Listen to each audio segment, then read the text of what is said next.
From the icy backyard rinks of Brantford to the grand arenas of the NHL, one name shines brightest: Wayne Gretzky. They call him the Great One for a reason. Today, we're diving deep into the legendary legacy of a man who skated his way into history. Coming from Canada, Wayne Gretzky wasn't just any hockey player. Imagine having a nickname like the Great One. No pressure, right? But Wayne totally earned it. Sports writers, players, and even the NHL couldn't help but crown him the greatest on ice. In the world of NHL, Wayne Douglas Gretzky stands tall as the king of scores.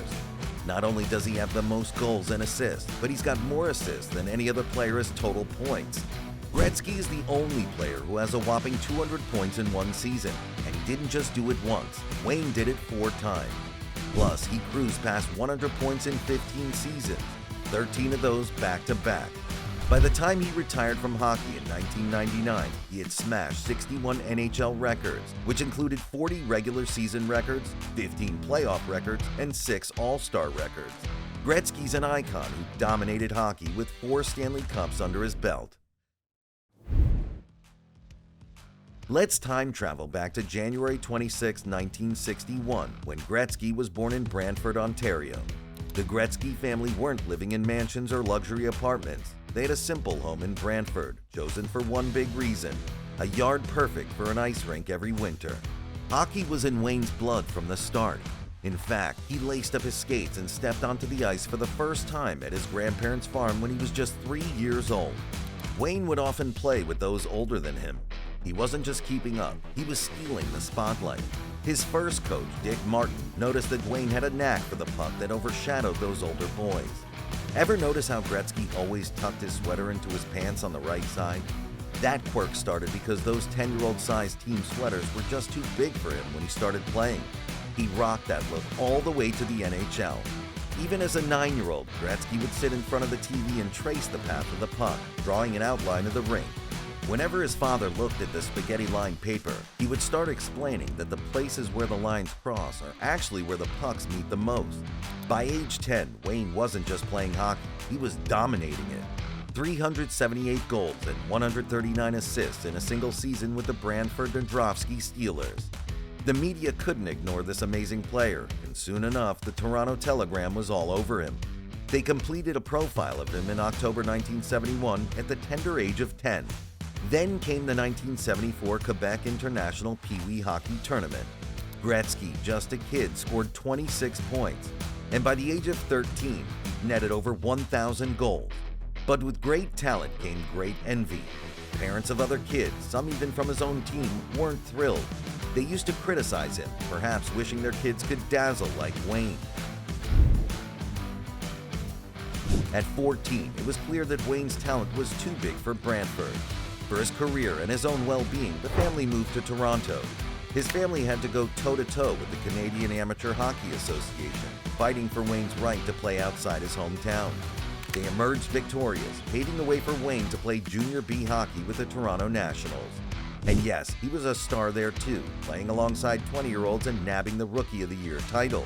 You'd think with Wayne Gretzky's mind-blowing stats, every team would be scrambling to get him, but that was not the case.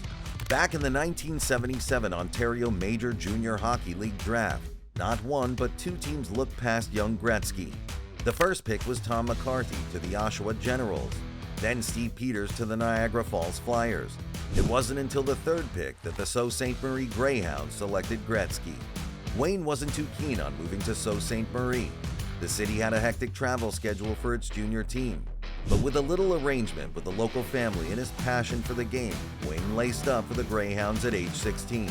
And do you remember the iconic number 99? That started with the Greyhounds. Wayne had his heart set on number 9, in homage to his idol Gordie Howe. But with that number taken, his coach had a bright idea. Why not double it? Just like that, the legendary 99 was born. Moving on to 1978. It was an important year in the world of hockey. The World Hockey Association, WHA, once a booming league with 14 teams, was on the ropes with just 7 teams left.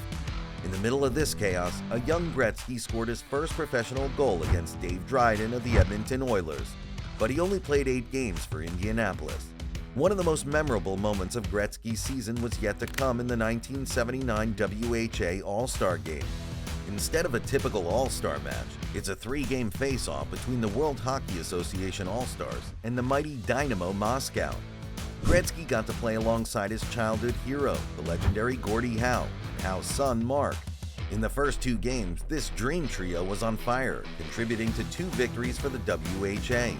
The final game didn't see them score, but the WHA still had a win. On his 18th birthday, Wayne Gretzky earned what most 18-year-old aspiring hockey players dream of, a whopping 10-year personal services contract, the longest in hockey history at the time, for $3 million, with an option for another decade. To steer clear of any messy lawsuits over Gretzky's unique contract, the NHL allowed the Oilers to keep Gretzky as their priority selection. In return for keeping Gretzky away from the draft, the NHL put Edmonton at the bottom of the draft order. Many people thought of Gretzky as a big fish in a small pond in the WHA. They were not sure if his talent would survive in the NHL since it was a much bigger league. Yet, Gretzky proved them wrong. He didn't just manage, he crushed it. In his debut NHL season, 1979-80, he snatched the Hart Memorial Trophy as MVP, not as a seasoned pro, but as a rookie. He didn't stop there, tying up the scoring lead with Marcel Dionne at a brilliant 137 points. He became the youngest player to score 50 goals. Moving on to his second year in the NHL, Gretzky was no sophomore slump case. He scooped up the Art Ross Trophy, marking the first of 7 consecutive wins. He also shattered Bobby Orr's assist record and crushed Phil Esposito's points record, notching up a staggering 164 points, adding another Hart Trophy to the tally. Remember the name Maurice "Rocket" Richard? For 35 years, his record stood tall, 50 goals in 50 games. Gretzky, in classic Gretzky fashion, did it in just 39 games, and that 50th goal was scored in the final seconds of a match against the Philadelphia Flyers, making it his 5th goal of the game. But Wayne wasn't done. In the 1981-82 season, he became the only NHL player to cross the 200-point mark. The Associated Press named him Male Athlete of the Year. He was Sports Illustrated Sportsman of the Year, and even the Canadian Press dubbed him Newsmaker of the Year in 1982. In 1985, the NHL made a new rule. If 2 players got in trouble at the same time, both teams would still have the same number of players on the ice. For teams like Gretzky's Oilers, who were good at scoring with fewer players on the ice, this was a big deal. Not one to stay silent, Gretzky called out the NHL. People started calling it the Gretzky Rule, and by 1992, this rule was removed. Gretzky's influence on the game wasn't just limited to rules. He pivoted the NHL towards a more team-centric strategy. Under his leadership, the Oilers' offensive playbook went next level, making them the best goal scorers the league had ever seen. But in a plot twist that rocked the NHL, on August 9, 1988, the Oilers shocked everyone. Gretzky, the face of Edmonton, was traded to the Kings for $15 million. And he wasn't going alone. McSorley and Krushelinski were headed to LA with him. Gretzky became their captain. He scored on his first shot during a regular season game with the Los Angeles Kings, helping the team to their best start ever. In 1990, Gretzky was named Male Athlete of the Decade, but even legends faced challenges. A back injury in the 1992-93 season sidelined him for a while, ending his 13-year streak of 100 points each season. But his end was as iconic as his start.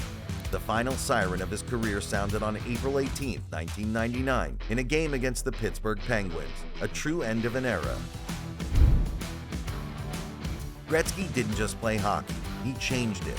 The way he saw the ice and his strategy made teams rethink their game. Older fans can recall his amazing plays and the records he set. George St. Pierre, a former mixed martial artist, has drawn inspiration from Gretzky ever since he was a child. Another of today's top players, Nathan MacKinnon, has spoken about the influence of watching past greats, including Gretzky. Gretzky wasn't just a regular hockey player, he changed the game. After the final whistle, legends like Wayne Gretzky left a legacy on the sport that remains etched forever.